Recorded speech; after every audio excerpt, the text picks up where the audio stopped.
नमस्कार दोस्तों, radio academy में आपका स्वागत है। आप सब कैसे हैं? उम्मीद करती हूँ कि आप सब अच्छे होंगे और मन लगा के पढ़ाई भी कर रहे होंगे। दोस्तों कहते हैं ना कि खुद ही को कर इतना बुलंद, खुद ही को कर इतना बुलंद कि खुदा भी पूछे ए बंदे आखिर तेरी रजा क्या है। कहने का मतलब है कि इतनी मेहनत कर लो, इतना ज़्यादा अच्छे से तैयारी कर लो कि आपका हर जगह सिलेक्शन हो, हर जगह से पॉजिटिव रिजल्ट आए, आप फाइनल सिलेक्शन में पहुंचे। यही होता है, अगर कोई लगातार मेहनत करता है, सारी चीज़ों का बारीकी से अध्ययन करता है, तो उसको असफलता मिल ही नहीं सकती। उसका कहीं ना कहीं सिलेक्शन हो ही जाता है। अगर उसका यूपी में नहीं हो रहा तो उसका एमपी में हो जाएगा, बिहार में हो जाएगा, राजस्थान, मतलब अगर वो सारी चीज़ों को अच्छे से पढ़ा है तो उसका सिलेक्शन नहीं रुकेगा। थोड़ा सा समय लगता है, उस समय हमें धैर्य और पेशेंस की ज़रूरत होती है। कुछ लोग जो है जल्दी में आकर उनको लगता है कि जल्दी ही नौकरी मिल जाए, तो कुछ लोग ऐसे ही जल्दी में आकर गलत कदम उठा लेते हैं। दोस्तों ऐसा नहीं करना है कि आप जो है थोड़ा सा पेशेंस ना रख पाए और 10-5 हज़ार में ही सिमट के रह जाए। तो आपको 10-5 हज़ार में सिमट के नहीं रहना है, अच्छे से पढ़ाई करनी है और अपना नाम रोशन करना है, खूब पैसा कमाना है। ठीक है, आइए आज हम काव्य शास्त्र की श्रृंखला में अलंकार संप्रदाय पढ़ेंगे। हमने रस संप्रदाय के जो मुख्य मुख्य तथ्य थे उनको याद कर लिया था। उसके बाद कालक्रम में आता है अलंकार संप्रदाय। एक बार एग्जाम में पूछा गया, एक बार क्या कई बार पूछ लेता है कि जो विभिन्न संप्रदाय हुए थे काव्य शास्त्र में उनको कालक्रम से लगाइए। तो बहुत सारे पढ़ने वाले भी कंफ्यूज हो जाते हैं। इसमें आपको कंफ्यूज नहीं होना है, क्योंकि जो कभी पहले आएंगे उनका संप्रदाय भी पहले रहेगा। जैसे अगर आप देखते हैं कि भरत पहले आते हैं, भरत मुनि पहले आएंगे, तो उनका क्या है? रस संप्रदाय है। उनका क्या है? रस संप्रदाय। तो रस संप्रदाय जो है वो क्या होगा? पहले आएगा। रस संप्रदाय क्या होगा? पहले आएगा। और इसके बाद आप देखेंगे कि भामा आते हैं। कौन आते हैं? भामा आते हैं। भामा का क्या है? अलंकार संप्रदाय। अब अगर पूछे कि अलंकार संप्रदाय के प्रवर्तक कौन है, तो आप बताएंगे कि भामा है। और भामा का क्या है? इसके बाद आएगा अलंकार संप्रदाय। क्या आएगा? अलंकार संप्रदाय। अब अलंकार के बाद आप जाएंगे तो दंडी का कोई संप्रदाय नहीं था, वामन आते हैं। कौन आते हैं? उद्भट आते हैं, फिर वामन आते हैं। क्या है? भरत मुनि है, भामा है, दंडी है, उद्भट, वामन। ठीक है, तो वामन का नाम आता है। वामन ने किस संप्रदाय की स्थापना करी? रीति। रीति जो है हमने रिलेट करवाया है, मन बड़ा रीति रिवाज को लेकर चलता है। अगर हम कोई गलत काम करने जा रहे हैं तो हमारा मन रोकता है कि नहीं, इस काम को नहीं करना है। मतलब मन जो है वो रीति से चलता है, रीति रिवाज से चलता है। तो वामन का रीति संप्रदाय। इसके बाद आप देखेंगे रीति के बाद, वामन के बाद कौन आएगा? रीति के बाद आ जाएगा अपना रीति के बाद आएगा ध्वनि संप्रदाय। वामन के बाद आते हैं आनंद वर्धन। आनंद वर्धन का होता है ध्वनि संप्रदाय। कौन क्या है? ध्वनि संप्रदाय। अब ध्वनि के बाद आप देखेंगे क्या है? कुंतक आएंगे। कुंतक का है, क्या है कुंतक का? वक्रोक्ति संप्रदाय। क्या है? वक्रोक्ति संप्रदाय। क्या है? वक्रोक्ति संप्रदाय। और इसके बाद 11वीं सदी में आप देखेंगे क्षेमेंद्र आते हैं। क्षेमेंद्र का क्या है? औचित्य संप्रदाय। क्या है? औचित्य। लास्ट में सबसे आएगा क्या? औचित्य संप्रदाय। तो आपको कंफ्यूज नहीं होना है। अगर आप कवियों का क्रम याद किए हैं, उनके संप्रदाय के प्रवर्तक अगर याद हैं, जैसे रस के हैं भरत मुनि, अलंकार के भामा है, रीति के वामन है, तो आप उसी के अनुसार उनके संप्रदाय को लगाते चले जाएंगे। ठीक है, अब देखिए सबसे पहले आप देखेंगे कि अलंकार किसे कहते हैं। सभी लोग जानते हैं काव्य की शोभा बढ़ाने वाले जो तत्व होते हैं वही अलंकार हैं। यहाँ हमने थोड़ा सा संस्कृत में लिख भी दिया है, अलंकरोति इति अलंकारः। जो अलंकृत करे, जो काव्य को अलंकृत करे, सुशोभित करे, वही क्या है? अलंकार है। इसके प्रवर्तक आप जानते हैं कौन है? भामा। प्रवर्तक अगर पूछता है तो कौन है अलंकार के? भामा है। लेकिन क्या इसके पहले अलंकार का प्रयोग नहीं हुआ है? हुआ है। अलंकार का प्रयोग आप देखेंगे, अलंकार का जो जिक्र है सबसे पहले कहाँ मिलेगा? ऋग्वेद में। सबसे पुराना वेद है तो कहाँ मिलता है? ऋग्वेद में। लेकिन काव्य शास्त्रीय ढंग से अलंकारों का जो विवेचन है कहाँ मिलता है? तो ये यास्क का जो निघट्टु है, यास्क के द्वारा प्रयोग किया जाता है। क्या है? यास्क। किसके द्वारा? काव्य शास्त्रीय माध्यम से अलंकारों का जो विवेचन है अगर देखा जाए तो किसने किया था? सर्वप्रथम यास्क ने किया था। वैसे आप ऋग्वेद में भी देख सकते हैं। ठीक है। इसके बाद जो है अलंकार का प्रयोग आप देखेंगे, 4 अलंकार कौन मानते हैं? भरत मुनि। कौन मानते हैं? भरत मुनि 4 अलंकार मानते हैं। क्या क्या है? उपमा, रूपक, यमक, दीपक। क्या है? उपमा। पूछ सकता है कौन सा नहीं है भरत मुनि के अनुसार, तो याद रख लो, उपमा, रूपक, यमक और एक और इनका है जो अलग थोड़ा दिखता है, दीपक अलंकार। कौन है? दीपक। उपमा, रूपक, यमक, दीपक। तो इतना आप जानते रहिए कि भरत मुनि ने 4 अलंकार को माना है, उपमा, रूपक, यमक, दीपक। अब जो सबसे ज्यादा पूछेगा कि निम्नलिखित में से कौन अलंकारवादी आचार्य नहीं है, या पूछ लेगा कौन अलंकारवादी हैं, तो आप देख लीजिए, भामा है अलंकार में, दंडी है, उद्भट हैं, रुद्रट हैं, जयदेव, अप्पय दीक्षित, प्रतिहारेंदुराज। अप्पय दीक्षित का क्या है? एक ग्रंथ है कुवलयानंद। क्या है? कुवलयानंद। और कुवलयानंद में इन्होंने जो है 125 लगभग 125 अलंकारों का जिक्र किया है। अब देखते हैं कि भामा का क्या ग्रंथ है? काव्यालंकार। क्या है? यहाँ छोटा सा लिख दे रही हूँ, जगह नहीं है। तो क्या है? काव्यालंकार, जिसमें 6 परिच्छेद है। दंडी का भी क्या है? काव्यादर्श। इनका क्या है? काव्यादर्श। इन्होंने भी अलंकार का जो है प्रयोग किया है, अलंकारों का वर्णन किया है। उद्भट का क्या है? भामा की जो रचना है उसी पर टीका लिखते हैं, अलंकार सार संग्रह। अलंकार सार संग्रह। इसको रिलेट कर लीजिए कि जो उद्भट लोग होते हैं, उद्दंड लोग होते हैं, वो धन का क्या करते हैं? संग्रह करते हैं, धन का संग्रह करते हैं। तो अलंकार सार संग्रह। और दंडी का है दर्श, लगभग सेम है। रुद्रट ने सेम नाम से लिखा, क्या लिख दिया? काव्य अलंकार। इन्होंने क्या कह दिया? काव्य अलंकार अपने ग्रंथ को नाम दिया।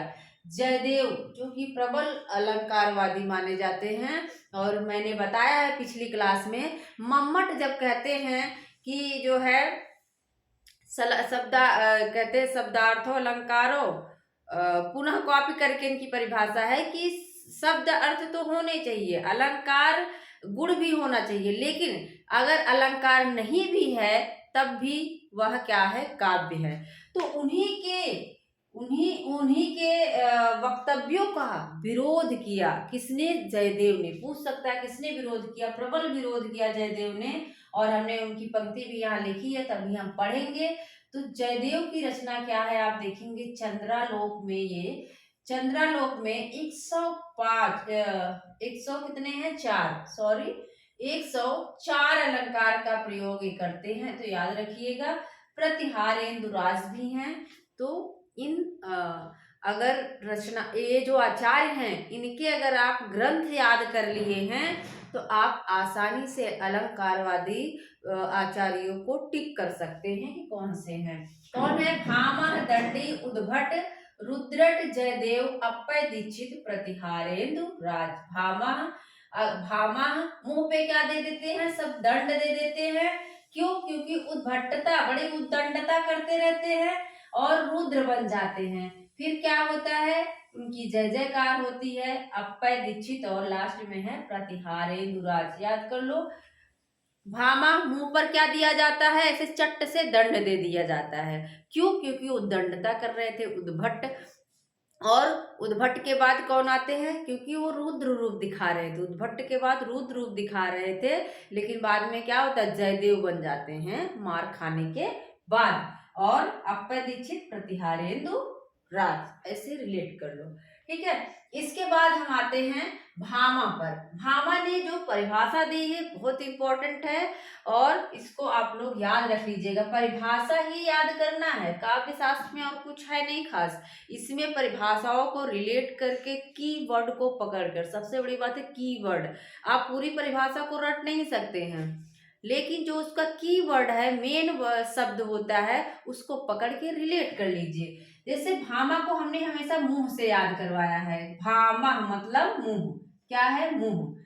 तो नाकांतिमप निर्भूषम विभाति वनिता मुखम, इनका कहना है कि नाकांतिमप निर्भूषम, कोई स्त्री, किसी स्त्री का मुख है, मुख क्या है, कितना भी सुंदर है, नाकांतिमप निर्भूषम विभाति वनिता मुखम, किसी स्त्री का मुख चाहे जितना भी सुंदर रहे, लेकिन वह बिना आभूषण के सुशोभित नहीं होती। मतलब कोई कितना भी सुंदर रहे, अगर कुछ मेकअप वकअप नहीं किया है तो वो सुंदर नहीं लगेगा, ऐसा इनका कहना है, ठीक है। तो वैसे ही कविता भी कितना भी अच्छी हो, लेकिन अगर उसमें अलंकार नहीं है तो वह जो है पाठक को, श्रोता को अच्छी नहीं लगेगी, इनका मानना है। तो इसको रिलेट कर लो, मुखम शब्द आ रहा है, भामा को हमने मुंह याद कराया ही है, लास्ट में मुखम आ रहा है, मुंह, भामा मुंह मुखम लगभग सेम है, वही है।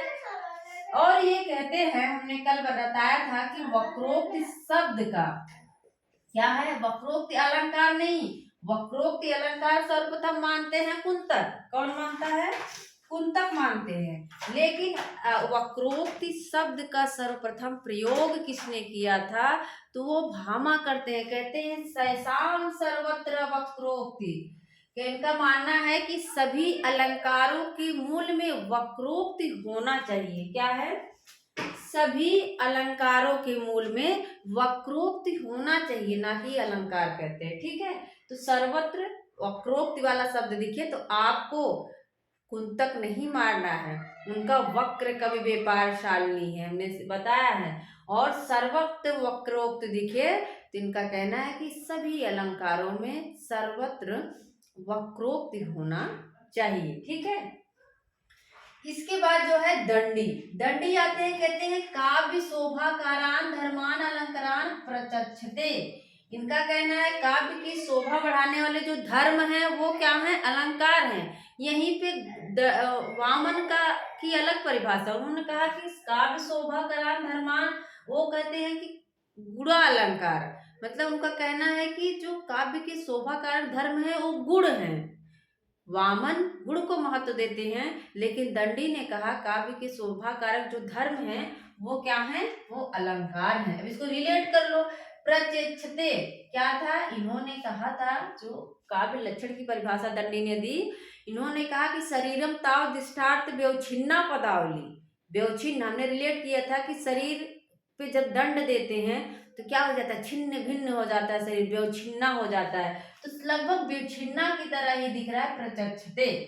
तो क्या होता है, शरीर पे अगर दंड दो तो क्या हो जाता है, उस पे प्रचक्षते हो जाते हैं, बहुत सारे उस पे क्षतियां होती हैं, शरीर पे दंड दो तो क्या होता है, क्षति हो जाती है शरीर की, प्रचक्षते क्षति हो जाती है, ठीक है।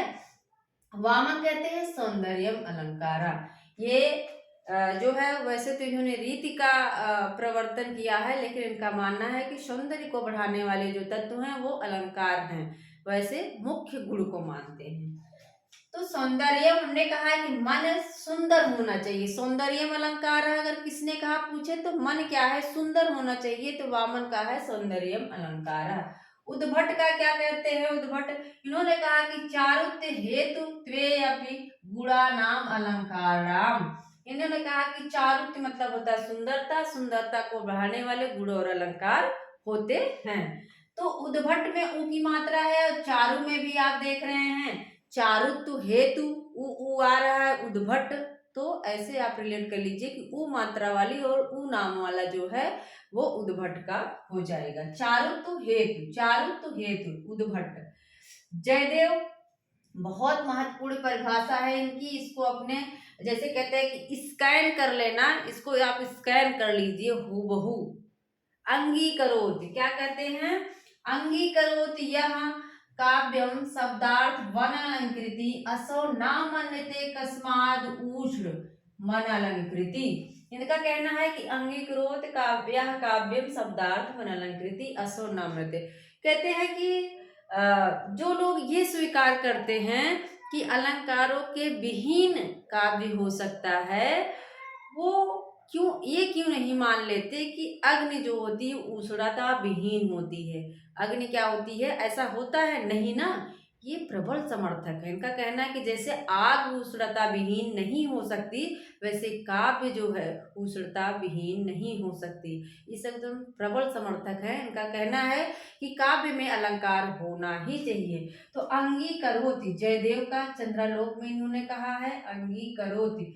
देखो जब किसी की जय होती है ना, अब इसको रिलेट करो, थोड़ा सा ट्रिक बनाओ, ट्रिक बना लेंगे तो वो चीजें आपकी फिक्स हो जाएंगी, वो नंबर फिक्स हो जाएगा कि हाँ ये इन्हीं की परिभाषा है। तो हमने रिलेट किया कि अंगीकरोति, जब किसी की जय होती है, देखो कोई अगर रिजल्ट आ जाए, कोई चुनाव जीत जाए तो उसको क्या करते हैं? अंगीकरेति, ऐसे अंग लगाते हैं ना, अंगीकरोति क्या है?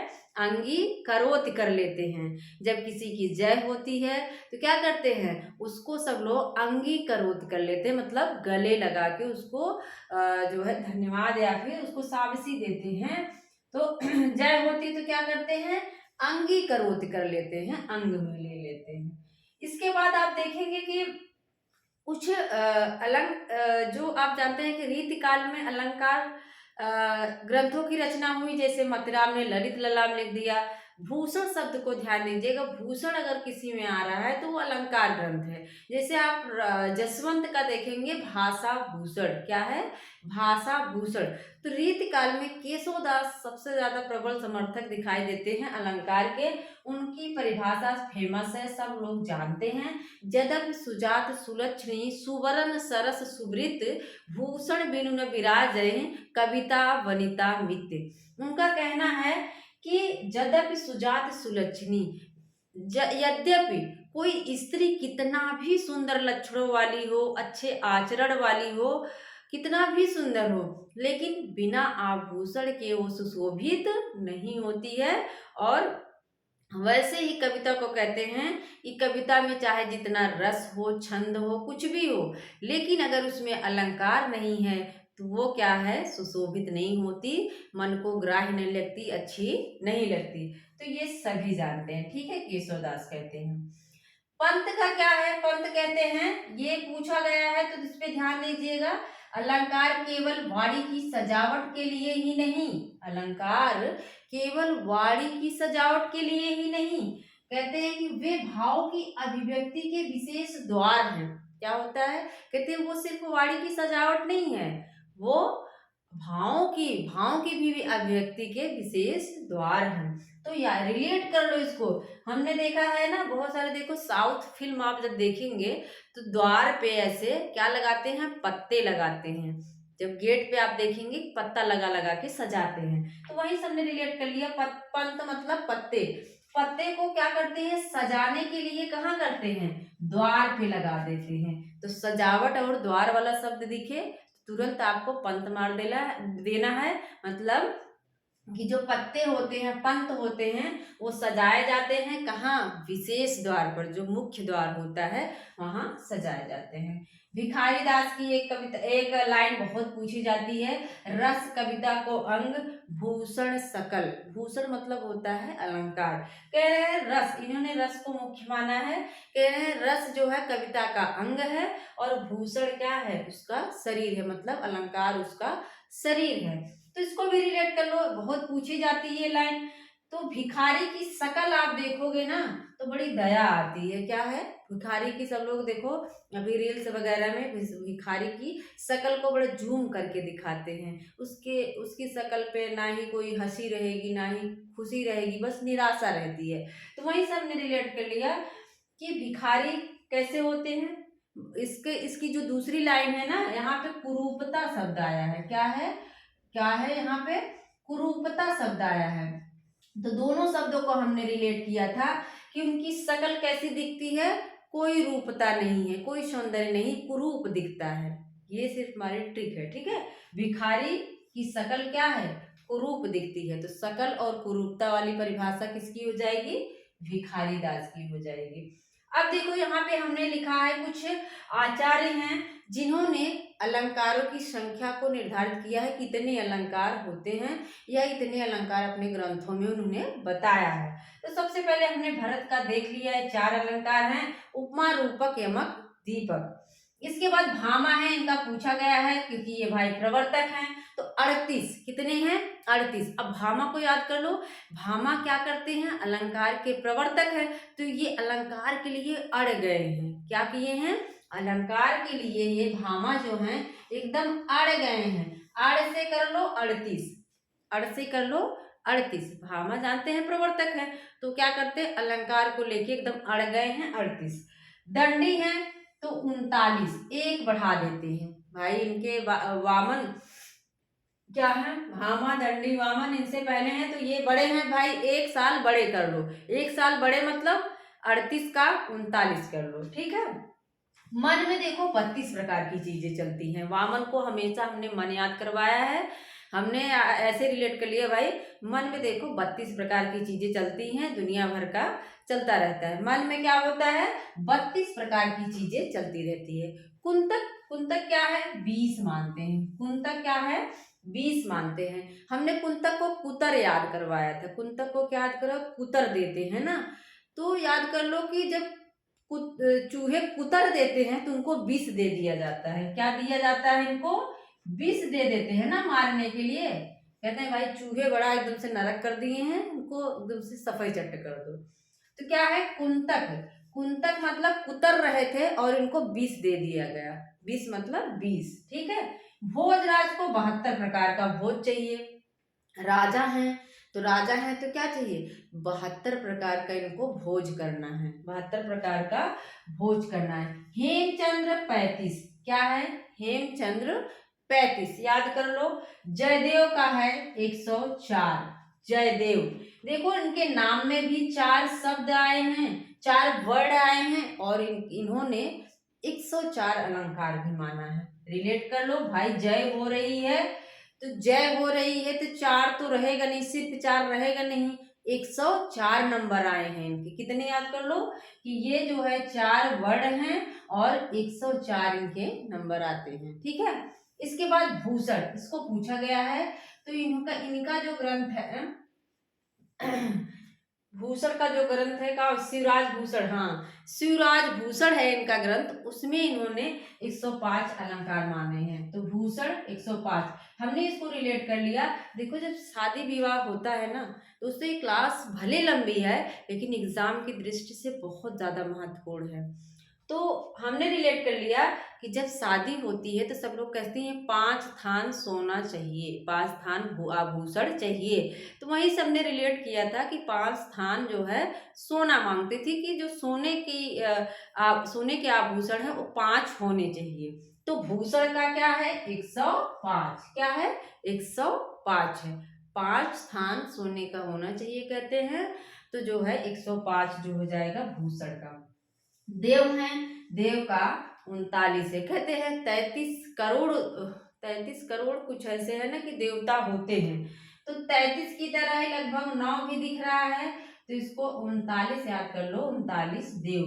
पंडित राज जगन्नाथ है 70, क्या है पंडित राज, जैसे पंडित जगन्नाथ नहीं लग रहे हैं, थोड़ा भिखा जैसे बुजुर्ग टाइप के, पंडित राज जगन्नाथ हैं। जगन्नाथ शब्द लग रहा है कि मेरे गांव में थे एक जगन्नाथ, तो वो काफी बुजुर्ग थे उस समय, अभी हैं कि नहीं पता नहीं। तो उनको मैंने रिलेट कर लिया था कि वो 70 साल के हो गए हैं। जगन्नाथ कितने साल के हो गए हैं, 70 साल के हो गए, तो इन्होंने 70 अलंकार माना है। बहुत ही हमने आसान तरीके से याद करवाया, फटाफट इनको देख लो। भरत ने 4, भामा है अड़ जाते हैं 48, और दंडे 1 साल बड़े हैं तो एक अलंकार और मानेंगे 39, और मन में देखो 32 प्रकार की चीजें चलती रहती हैं। कुतर रहे थे तो उनको 20 दे दिया गया, 20। भोजराज हैं 72 प्रकार का इनको भोज करना है। हेमचंद्र 35, जयदेव में 4 वर्ड हैं, 104 अलंकार। कितना थान चाहिए? 5 जो है 5 सोने का आभूषण चाहिए 105, देव हैं तो 39, और पंडित राज जो जगन्नाथ थे वो 70 साल के थे। एकदम इधर भी आप ऐसे ही फटाफट देख लीजिए, ट्रिक है। भावा मतलब हमने मुंह याद करवाया है, मुखम लास्ट में आ रहा है, मुख मुंह सेम है। और दंड देते हैं तो प्रछच्छते हो जाता है, क्षति हो जाती है प्रछच्छते। और आमन, मन कैसा होना चाहिए? सुंदर होना चाहिए, सौंदर्यम अलंकार। उद्भट देखो कोई रहेगा तो उद्भट है तो ऊ से चारु तो हेतु तो चारु ऊ आ रहा है। और जयदेव, जब किसी को जय मिल जाती है तो सब उसको अंग लगा लेते हैं, अंगी करोति। केशवदास का आपको पता ही है, जदक सुजात सुलक्षणी। पंत, पत्ते को आप कहाँ लगाते हो? सजावट के लिए प्रयोग करते हैं सब लोग, और विशेष द्वार पर। ठीक है, विशेष द्वार को आप फोकस करिएगा। भिखारी है, भिखारी की शकल देखो तो बड़ी कुरूपता सी दिखती है, भिखारी शकल। ठीक है। और रामचंद्र शुक्ल का भी एक अलंकार से संबंधित परिभाषा है, इसको मैं पढ़ देती हूँ, फटाफट आप लोग सुन लीजिए क्योंकि पूछा गया है। कहते हैं कि भावों का उत्कर्ष दिखाने और वस्तुओं के रूप, गुण और क्रिया का अधिक तीव्र अनुभव कराने में कभी कभी सहायक होने वाली उक्ति अलंकार है। कभी कभी सहायक, ध्यान दीजिएगा, हमने रिलेट कर लिया था रामचंद्र की सहायता लोग कभी कभी करते हैं, क्योंकि सीता मैया का जो अपहरण हो जाता है, रावण लेके चला जाता है, तो क्या होता है? कोई सहायता नहीं करता, लक्ष्मण को शक्ति लग जाती है, कोई सहायता नहीं किया, तो कभी कभी सहायक वाली उक्ति किसकी है? तो रामचंद्र शुक्ल की है। ये सिर्फ हमने ट्रिक बनाया हुआ है। अगर आपको अच्छा लग रहा है तो आप लोग लाइक शेयर सब्सक्राइब जरूर कर लीजिएगा। ऐसे ही वीडियो आपको देते रहेंगे। मिलते हैं अगले वीडियो में। Thank you.